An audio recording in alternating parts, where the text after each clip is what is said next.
നമസ്കാരം മാന്യ പ്രേക്ഷകരെ, വലിയ സ്നേഹ നമസ്കാരം. അങ്ങനെ നമ്മുടെ പോച്ചയടിച്ച്, പോച്ച എന്ന് പറഞ്ഞാൽ കഞ്ചാവ് അടിക്കുന്നതിന് പോച്ചയടിക്കുക എന്ന് പറയുന്ന ഒരു വാക്ക് ഉണ്ട് എന്നുള്ളത് ഞാൻ ഇന്ന് ഈ ബോച്ച എന്നുള്ളത് സെർച്ച് ചെയ്ത സമയത്ത് കണ്ടു കേട്ടോ. പോച്ചയടിക്കുക എന്നൊക്കെ പറയും കഞ്ചാവ് അടിയാൻ. അത്തരത്തിൽ ഈ ചട്ടയും മുണ്ടൊക്കെ അണിഞ്ഞുകൊണ്ട് ഒരു ബോബി ചെമ്മണ്ണൂർ എന്ന് പറയുന്ന ഒരു സ്ത്രീ ലംബടൻ എന്ന് അക്ഷരം തെറ്റാതെ നമുക്ക് പ്രസ്താവിക്കാൻ പറ്റുന്ന, ഇനി അതിനെതിരെ ഒരു കേസ് വന്നാൽ പോലും അതിന് ധീരതയോടുകൂടി ഈ നാറിയുടെ മുഖത്ത്, ഈ പരമച്ചെറ്റയുടെ മുഖത്ത് നോക്കി ചോദിക്കാൻ തന്റെ ഇടത്തോടു കൂടി തന്നെയാണ് ഞാൻ ഇന്ന് ഈ ഒരു ഞാൻ അവനെ വിളിക്കുന്നത്.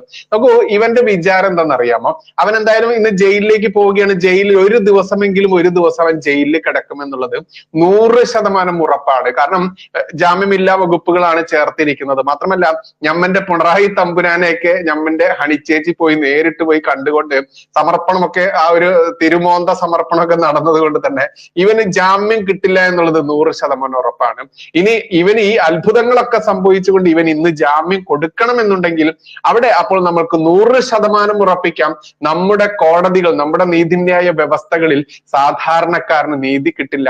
ഇത്തരത്തിലുള്ള ഈ കോടീശ്വരന്മാർക്ക് മാത്രമേ നീതി കിട്ടുകയുള്ളൂ എന്ന് ഒരു വലിയ സന്ദേശം കൊടുക്കൽ കൂടി ആയിരിക്കും ഇന്ന്, അതല്ലെങ്കിൽ നാളെ ഇവനെ കോടതിയിൽ ഹാജരാക്കുമ്പോൾ ഇവന് ജാമ്യം കൊടുത്തു കഴിഞ്ഞാൽ ഓരോ സാധാരണക്കാരനും വ്യക്തമാക്കുന്ന സന്ദേശം, അവന് മനസ്സിലാവുന്ന സന്ദേശം എന്നത് കോടതിക്ക് അറിയാവുന്നത് കൊണ്ട് തന്നെ ഒരിക്കലും ജാമ്യം കൊടുക്കാൻ സാധ്യതയില്ല.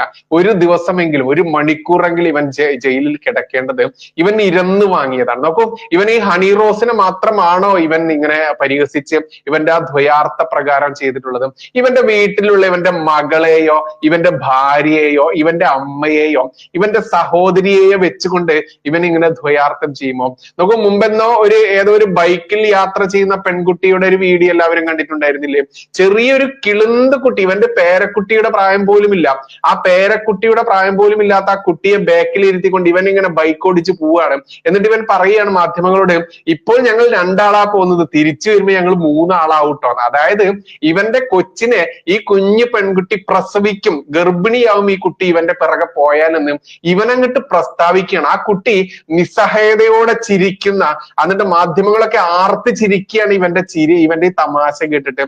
ഇവിടെ മാധ്യമങ്ങളൊക്കെ ഇന്ന് വല്ലാതെ വാഴ്ത്തുന്നുണ്ട്, ഇവനെ വളർത്തി വലുതാക്കിയത് ഓൺലൈൻ ചാനലുകാരാണ്, മറ്റതാണ് തേങ്ങയാണ്. എന്നാൽ ഉളുപ്പില്ലാത്ത മാധ്യമങ്ങളെ ഞാൻ നിങ്ങളോട് ചോദിക്കട്ടെ, നിങ്ങൾ ചെമ്മണ്ണൂർ ഇവന്റെ ഈ പദ്ധതികളുടെയൊക്കെ പരസ്യം ഏറ്റെടുക്കാത്ത മാധ്യമങ്ങളാണോ? ഇന്നിപ്പോൾ ഓൺലൈൻ ചാനലുകാർക്ക് മാത്രമാണ് ദോഷം പറയുന്നത് കേട്ടോ. മറ്റുള്ള എല്ലാ ദൃശ്യ പത്രമാധ്യമങ്ങളുണ്ടല്ലോ, അവരെല്ലാവരും ഇവന്റെ ഈ പഴിയുണ്ടല്ലോ, ഈ ഭാണ്ഡമുണ്ടല്ലോ, ഈ വൃത്തികേടിന്റെ ആ ഒരു ആൾരൂപമുണ്ടല്ലോ, ചട്ടയും ഒക്കെ ഇത് അണിഞ്ഞു നടക്കുന്നൊരു പരമച്ചെറ്റ, ആ ചെറ്റയുടെ ഈ വൈകൃതത്തെ ഉത്തരവാദിത്തം ഏൽപ്പിച്ചിരിക്കുന്നത് ഓൺലൈൻ ചാനലുകാരുടെ ദേഹത്തോട്ടാണ്.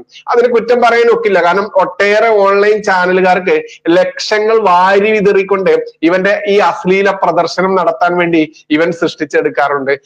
നമ്മുടെ ചാനലും ഇത്തരത്തിൽ എന്റെ ചാനൽ അടക്കമുള്ള, നമ്മുടെ ന്യൂസ് കഫേ അടക്കമുള്ള എല്ലാ ചാനലുകാർക്കും ഇവർ വേണമെങ്കിൽ ലക്ഷങ്ങൾ തരും. പക്ഷെ നമ്മൾ ഈ പറയുന്ന ഈ സ്ത്രീ ലംബടൻ, അതല്ലെങ്കിൽ പരമച്ചെറ്റയുടെ കാശ് വാങ്ങിക്കൊണ്ട് ജീവിക്കേണ്ട ഗതികേടൊന്നും നമ്മുടെ ചാനലിൽ ഇല്ലാത്തത് കൊണ്ട് തന്നെ നമ്മൾ ഒരുപാട് ഓഫർ വന്നിട്ടുണ്ടെങ്കിലും അത്തരത്തിലുള്ള ഓഫറുകൾ അത് തള്ളിക്കളയാറാണ്. അതുകൊണ്ട് അഭിമാനത്തോടു കൂടി പറയാൻ പറ്റും, ഇത്തരത്തിലുള്ള സ്വന്തം അമ്മയെയും പെങ്ങളെയും സഹോദരിയെയും മകളെയും തിരിച്ചറിയാൻ പറ്റാത്ത ഈ ചെറ്റയുടെയൊക്കെ കാശ് വാങ്ങി നക്കുന്നതിലും ഭേദം നീയൊക്കെ നിന്റെ വീട്ടിലുള്ള സ്ത്രീജനങ്ങളെ കൂടി ഇവനങ്ങോട്ട് കൂട്ടിക്കൊടുക്കുക എന്ന് മാത്രമേ പറയാനുള്ളൂ. എന്തായാലും ഇത് ചില ഓൺലൈൻ ചാനലുകാരൊക്കെ ഇരുന്ന് വാങ്ങിയത് തന്നെയാണ് ആ ഒരു പ്രതികരണം. കാരണം ഇപ്പോഴും നമ്മൾ കണ്ടാൽ അറിയാം, ഈ ഹണി റോസിന്റെ ഇപ്പൊ ഇവൻ അറസ്റ്റ് ചെയ്ത് കൊണ്ടുപോകുന്ന വിഷയത്തിന് താഴെ തന്നെ പ്രബുദ്ധ മലയാളി എന്നാണല്ലോ ഇവിടെ സ്വയം പറയുന്ന പേര്. എന്നാൽ ഈ സ്വയം പ്രബുദ്ധനായിട്ടുള്ള ഈ മലയാളി ഇടുന്ന കമന്റ് കണ്ടിട്ടുണ്ടോ? ഈ ബോബി ചെമ്മണ്ണൂർ എന്ന് പറയുന്ന ബോച്ച, ഈ ഹണി റോസിന് എന്തോ ആയിക്കോട്ടെ, അവരുടെ ശരീര വടിവുകളൊക്കെ കാണിച്ച് അവർ കാശ് വാങ്ങിക്കൊണ്ട് ഉദ്ഘാടനം എന്തോ ചെയ്തോട്ടെ, അവർ അതിനനുസരിച്ചുള്ള ഇറുകിയ വസ്ത്രങ്ങളുടെ എന്തോ ആയിക്കോട്ടെ, അത് അവരുടെ സ്വാതന്ത്ര്യമാണ്. നമ്മുടെ നാട്ടിൽ നമ്മുടെ ഭരണഘടന അവർക്ക് അനുവദിച്ചു കൊടുത്തിട്ടുള്ള സ്വാതന്ത്ര്യമാണ്. അത് അവർ എന്തോ ചെയ്തോട്ടെ. പക്ഷെ അതിന്റെ പേരിൽ ഇവനെ ന്യായീകരിച്ചുകൊണ്ട് ആ സ്ത്രീക്കെതിരെ അശ്ലീല കമന്റ് എഴുതുക, മാത്രമല്ല ഇവനെ അശ്ലീല കമന്റും എഴുതിക്കോട്ടെ, അതും വിട്ടേക്കാം. പക്ഷെ ഇവനെ എന്തിനാണ് ന്യായീകരിക്കുന്നത്? വലിയ ചോദ്യമല്ലേ അത്?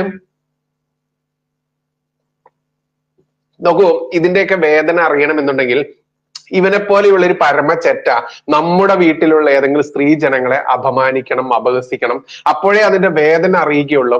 അതുകൊണ്ട് തന്നെ ഇവന്റെ അറസ്റ്റും ഇവനെ റിമാൻഡ് ചെയ്യുന്നതും വലിയ ആഘോഷമായിട്ടാണ് മലയാളികൾ എടുക്കേണ്ടത്. അതിന് ഹണി റോസ് എന്ന് പറയുന്ന ആ സിനിമാ നടിക്ക് ബിഗ് സല്യൂട്ട് തന്നെ കൊടുക്കേണ്ടതുണ്ട്. അവർ അവരുടെ ശരീരത്തിന്റെ ആ ഒരു നിമ്നോന്നതങ്ങളൊക്കെ കാണിച്ചുകൊണ്ട് പരസ്യ ചിത്രീകരണത്തിനും മറ്റുള്ളതിനൊക്കെ പോയിക്കോട്ടെ, അത് അവരുടെ സ്വാതന്ത്ര്യമാണെന്ന്. നിന്റെ വീട്ടിൽ അങ്ങനെ ആരെങ്കിലും പോകുന്നുണ്ടെങ്കിൽ അത് നിന്റെ സ്വാതന്ത്ര്യമാണെന്ന്.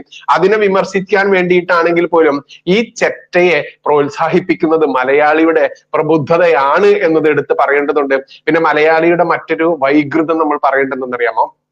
ഇവിടെ നമ്മൾക്കറിയാം ഇസ്ലാമിക ജിഹാദികളെയൊക്കെ നമ്മൾ പറയാറുണ്ട്. അതായത് സ്ത്രീ വെറും കൃഷിയിടമായി കൊണ്ട് നടക്കുന്ന അവർക്ക് സ്ത്രീ ഒരു മോഡേൺ വസ്ത്രം അണിയുന്നതോ സ്ത്രീ ഒരു മേക്കപ്പ് ചെയ്തൊരു ക്യാമറയ്ക്ക് മുൻപിൽ വരുന്നതോ ഇതൊക്കെ ഇവർക്ക് എന്താണ്? ഹറാമാണ്. ഒരു പാട്ട് പാടുന്ന വേണ്ട ഒരു ചിത്രം വരയ്ക്കുന്നത് പോലും ഇവർക്ക് ഹറാമാണ്. ഞാൻ വെറുതെ പറയുന്നതല്ല, ചിത്രം വര ഹറാമാണ് എന്ന് പറഞ്ഞുകൊണ്ട് ഇന്ന് രാവിലെ ഞാൻ ഒരു ഫേസ്ബുക്ക് തുറന്ന സമയത്ത് എന്റെ കൺമുൻപിലേക്ക് വന്ന ഒരു വീഡിയോ ഉണ്ട് കേട്ടോ. ഞാൻ ആ വീഡിയോ വാട്സപ്പിലായതുകൊണ്ട് നമ്മൾ പ്ലേ ചെയ്യുമ്പോൾ ഓട്ടോമാറ്റിക് ആയിട്ട് അത് ഡൗൺലോഡ് ആവുമല്ലോ. അത്തരത്തിൽ ആ വീഡിയോ ഡൗൺലോഡ് ആയ ആ വീഡിയോ ഒന്ന് കേൾക്കേണ്ടതാണ്. അത് ഗംഭീര വീഡിയോ, ഒന്ന് കേൾപ്പിച്ചു തരാണ്ട് ഞാൻ. ചിത്രങ്ങൾ വരയ്ക്കുന്ന സ്വഭാവമുള്ള ധാരാളം ആളുകളുണ്ട്. പലരുടെയും കുട്ടികൾക്ക് താല്പര്യം ചിത്രങ്ങൾ വരയ്ക്കാനാണ്. പലരും അവരെ പ്രോത്സാഹിപ്പിക്കുന്നു, ചിത്രങ്ങൾ വരയ്ക്കുന്ന മത്സരങ്ങളിലൊക്കെ പങ്കെടുപ്പിക്കുന്നുണ്ട്. അപ്പോൾ നമ്മൾ മക്കൾക്ക് അത് പറഞ്ഞു കൊടുത്ത് അതിന്റെ ഗൗരവം പറഞ്ഞു കൊടുത്തുകൊണ്ട് അവരെ അതിൽ നിന്ന് വിലക്കണം. പലരും പ്രോത്സാഹിപ്പിക്കാണ് ചെയ്യുന്നത്. എന്നാൽ കഠിനമായ ശിക്ഷ പരലോകത്ത് ലഭിക്കുന്ന കാര്യമാണത്. അള്ളാഹുവിന് വളരെ വലിയ കാര്യമാണത്. കാരണം ചിത്രങ്ങൾ വരച്ചുകൊണ്ടും രൂപമുണ്ടാക്കിക്കൊണ്ടുമാണ് ഷിർക്ക്, അള്ളാഹുവിൽ പങ്കുചേർക്കുക എന്ന വലിയ തിന്മ ലോകത്ത് ഉടലെടുത്തിട്ടുള്ളത്. അതുകൊണ്ട് തന്നെ അള്ളാഹു സുബ്ഹാനഹു വ തആലക്ക് അത് ഇഷ്ടമല്ലാത്തതുകൊണ്ട് അള്ളാഹു വിലക്കിയിരിക്കുന്നു. ചില ആളുകൾ പറയുന്നത് ഞങ്ങൾ ആരാധിക്കാൻ ഉദ്ദേശിക്കുന്നില്ല എന്ന് പറഞ്ഞുകൊണ്ട് അതിനെ ന്യായീകരിക്കാൻ ശ്രമിക്കാറുണ്ട്. ആരാധിക്കാൻ ഉദ്ദേശിച്ചാലും ശരി, ഇല്ലെങ്കിലും ശരി, വിഗ്രഹാരാധനക്ക് തുടക്കം കുറിച്ചത് ചിത്രം വരയും രൂപമുണ്ടാക്കലും ആയതുകൊണ്ട് തന്നെ അള്ളാഹുവിന് അതിനോടുള്ള വെറുപ്പ് കൊണ്ടാണ് അള്ളാഹുവിന് അതിനോടുള്ള വെറുപ്പ് ചോദിക്കാതിരിക്കുക. അതുകൊണ്ട് ഇവിടെ സൂചിപ്പിക്കാറുള്ളത് ചിത്രങ്ങൾ വരയ്ക്കുന്ന സ്വഭാവമുള്ള ധാരാളമാണ്. ഈ ഡാഷ്മോൻ ആണ് ഇട്ടത്. ഈ മോന്റെ പേരൊന്നും എനിക്കറിയില്ല. ഈ ഡാഷ്മോന്റെ വീഡിയോ ഒന്ന് വാട്സപ്പില് ആരോ അയച്ചതാണ്, ഏതോ ഒരു ഗ്രൂപ്പില്. അപ്പൊ ഡൗൺലോഡ് ആയപ്പോൾ ഞാനിത് ശ്രദ്ധിച്ചു നോക്കിയത്. കണ്ടല്ലോ, ഇതുപോലെയുള്ള കുറെ തലയെക്കെട്ട് നൂൽപുട്ട് തൊപ്പിയിട്ട് നടക്കുന്ന ഞമ്മൻ വലിയ പണ്ഡിതനാണ്, കുണ്ഠിതനാണെന്നും പറഞ്ഞുകൊണ്ട് വേദികളിലൊക്കെ സ്ത്രീ വിരുദ്ധതയും കുഞ്ഞുങ്ങളുടെ ചിത്രം വരെ പോലും ഞമ്മന്റെ അള്ളാഹുവിന് വെറുപ്പാണ് അത്രേ. നോക്കൂ, അള്ളാഹുവിന് കലാപരമായിട്ടുള്ള ചിത്രരചനയൊക്കെ വെറുപ്പാണെന്ന് പറയുമ്പോൾ ആ ദൈവത്തിന്റെ വെറുപ്പാണ് ഈ ചങ്ങാതി വിടർത്തി കാണിക്കുന്നത്. അതിലൂടെ സ്വയം പരിഹാസ്യരാവുന്നത് ഈ ചങ്ങാതിയും പ്രതിനിധാനം ചെയ്യുന്ന ആ മതവും കമ്മ്യൂണിറ്റിയും ആണ് എന്നുള്ളത് ഇവന്മാർ ചിന്തിക്കുന്നില്ല. അത് പറയുന്ന നമ്മൾ ആരായി മാറി? നമ്മൾ വർഗീയവാദിയായി, പിന്നെയോ മുസ്ലിം വിരുദ്ധനായി എന്നൊക്കെ പറഞ്ഞേക്കാം. അത് നിങ്ങളുടെ വഴിയെ പറഞ്ഞോ.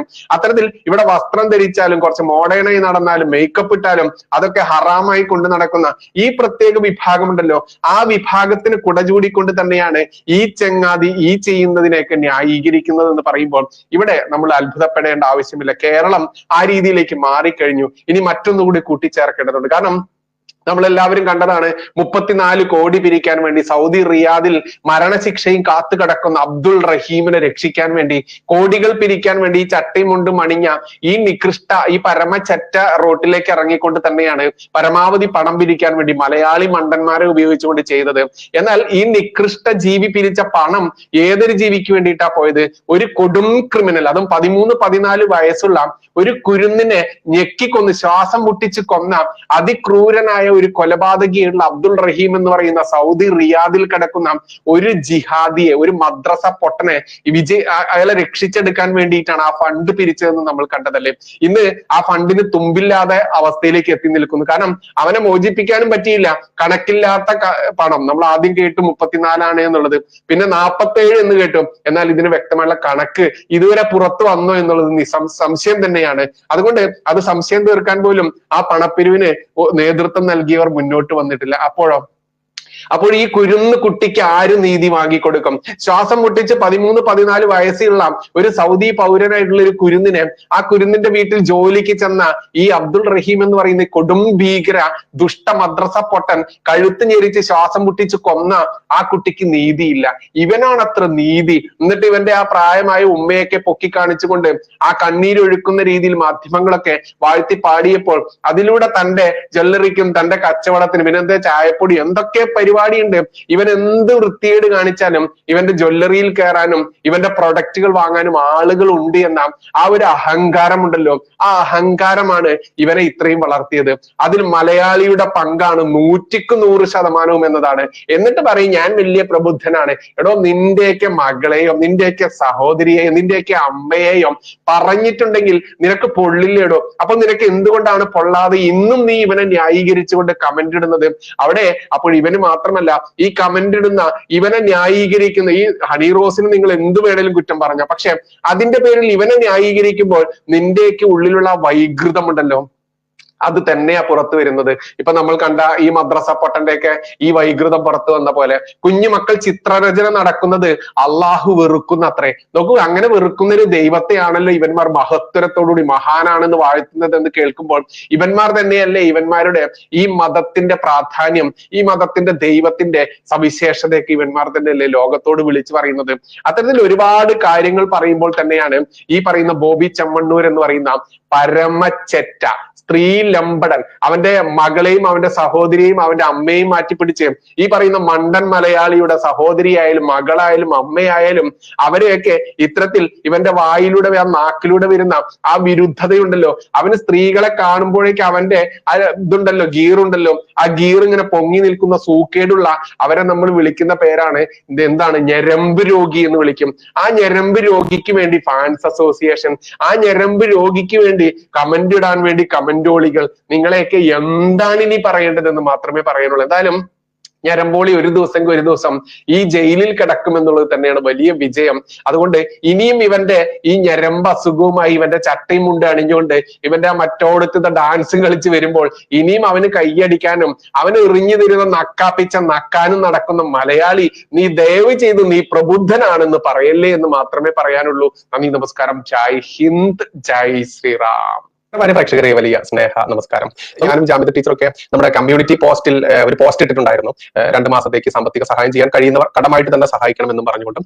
പക്ഷെ അതിലേക്ക് ഒരുപാട് ആളുകൾ കടമായിട്ടല്ലാതെ തന്നെ നമ്മളോടുള്ള സ്നേഹം കൊണ്ടും നമ്മളോടുള്ള ആത്മാർത്ഥത കൊണ്ടും സഹായിക്കാൻ വേണ്ടി തന്നെ ഒരുപാട് ആളുകൾ മുന്നോട്ട് വരുന്നുണ്ട്. അപ്പോൾ നമ്മൾക്ക് ഈ ഒരു മേഖലയുമായി ബന്ധപ്പെട്ട് നമ്മൾ പ്രവർത്തിക്കൽ തുടങ്ങിയത് കൊണ്ട് തന്നെ നമ്മൾക്ക് ബന്ധുക്കളോ അതല്ലെങ്കിൽ സുഹൃത്തുക്കളോ ഇല്ല എന്നുള്ളതാണ് സത്യം. അത്തരത്തിൽ നമ്മുടെ ഈ ചാനൽ മേഖലയിലുള്ള അതല്ലെങ്കിൽ നമ്മളോട് സ്നേഹമുള്ള നമ്മുടെ സംഘബന്ധുക്കൾ തന്നെയാണ് നമ്മുടെ ബന്ധുക്കളും സുഹൃത്തുക്കളും. അതുകൊണ്ട് തന്നെയാണ് നമുക്ക് പുറത്ത് ഒരാളോട് ഒരു രൂപ കടം ചോദിക്കാനോ അതല്ലെങ്കിൽ ഒരു രൂപ സഹായിക്കണമെന്ന് പറയാനോ പറ്റാത്തത്. അതുകൊണ്ട് തന്നെയാണ് നമ്മൾ ഈ ചാനലിലൂടെ പല കാര്യങ്ങൾ നിങ്ങളുടെ മുമ്പിൽ അവതരിപ്പിക്കുന്നതും ആവശ്യപ്പെടുന്നതും. അതുകൊണ്ട് തന്നെ ഈ എന്ത് കാര്യമുണ്ടെങ്കിലും നിങ്ങളുമായിട്ട് മാത്രമേ നമ്മൾക്ക് ഇത് ഷെയർ ചെയ്യാനായിട്ട് ഉള്ളൂ എന്നതാണ് സത്യം. കാരണം നമ്മൾ ഈ ചാനൽ മേഖലയിലേക്ക് വന്നതുകൊണ്ട് തന്നെ നമ്മുടെ ബന്ധുക്കളായാലും നമ്മുടെ സുഹൃത്തുക്കളായാലും നാട്ടുകാരായാലും നിങ്ങൾക്ക് അറിയാലോ, പ്രത്യേകിച്ച് ഞാൻ ജീവിക്കുന്നതൊക്കെ പെറ്റു വളർന്ന് ജീവിക്കുന്നത് മലപ്പുറം ജില്ലയിലാണ്, നിലമ്പൂർ സ്വദേശിയാണ്. അതുകൊണ്ട് തന്നെ എത്രത്തോളം ആയിരിക്കും ഇവരുടെയൊക്കെ ആ ഒരു ശത്രുത മനോഭാവം എന്നറിയാമല്ലോ. അതുകൊണ്ട് മാന്യ പ്രേക്ഷകർ തന്നെയാണ്, സംഘബന്ധുക്കൾ തന്നെയാണ് എന്റെ സുഹൃത്തുക്കൾ, എന്റെ ബന്ധുക്കൾ. അതുകൊണ്ട് എനിക്കിത് തളർച്ച വന്നു കഴിഞ്ഞാൽ നിങ്ങളോട് മാത്രമാണ് അഭ്യർത്ഥിക്കുക. അപ്പോൾ ജാമിദ ടീച്ചറും തന്നെ എന്റെ ബുദ്ധിമുട്ട് കണ്ടിട്ട് ടീച്ചറും കമ്മ്യൂണിറ്റി പോസ്റ്റ് ആയിട്ട് ഇട്ടിട്ടുണ്ടായിരുന്നു, ബൈജുവിനെ സഹായിക്കാൻ പറ്റുന്നവർ സഹായിക്കുക എന്ന് പറഞ്ഞിട്ട്. നമുക്ക് ചോദിക്കാനുള്ളത് നമ്മുടെ സുഹൃത്തുക്കളോടും ബന്ധുക്കളോടുമാണ്. എന്റെ സുഹൃത്തുക്കളും എന്റെ ബന്ധുക്കളും എന്റെ ചാനൽ പ്രേക്ഷകർ തന്നെയാണ്. അപ്പൊ അത് കണ്ടുകൊണ്ടാണ് ജാമിദ ടീച്ചറും കമ്മ്യൂണിറ്റിയിൽ പോസ്റ്റ് ഇട്ടത്. അപ്പൊ ഇതിന്റെ ആദ്യ കമന്റ് ആയിട്ട് ഹെൽപ്പ് ചെയ്യാനുള്ള അക്കൗണ്ട് നമ്പറും ഡീറ്റെയിൽസും കൊടുക്കുന്നുണ്ട്. വീണ്ടും പറയാം, എനിക്ക് എന്റെ വ്യക്തമായുള്ള കാര്യങ്ങൾ, അത് സഹായമായാലും അപേക്ഷയായാലും എല്ലാം എനിക്ക് വെക്കാനുള്ളത് മാന്യ പ്രേക്ഷകർക്ക് മുൻപിലാണ്. കാരണം എന്റെ സുഹൃത്തുക്കളായാലും എന്റെ ബന്ധുക്കളായാലും അതെല്ലാം എന്റെ ഈ ചാനൽ പ്രേക്ഷകർ തന്നെയാണ്. അതിലേക്ക് എന്റെ ബന്ധുക്കളായാലും എന്റെ സുഹൃത്തുക്കളായാലും എന്നെ വിട്ടുപോയത് ഈ ഒരു പച്ചയായ യാഥാർത്ഥ്യങ്ങൾ പച്ചയ്ക്ക് പറയുന്നത് കൊണ്ട് തന്നെയാണ്. അതുകൊണ്ട് സഹായിക്കാൻ പറ്റുന്നവർ ആദ്യ കമന്റ് വാച്ച് ചെയ്യുക, ആദ്യ പിൻ ചെയ്ത് വെച്ച കമന്റ് നോക്കുക എന്ന് മാത്രം വീണ്ടും അഭ്യർത്ഥിച്ചു കൊള്ളട്ടെ. നന്ദി, നമസ്കാരം. ജയ് ഹിന്ദ്, ജയ് ശ്രീറാം.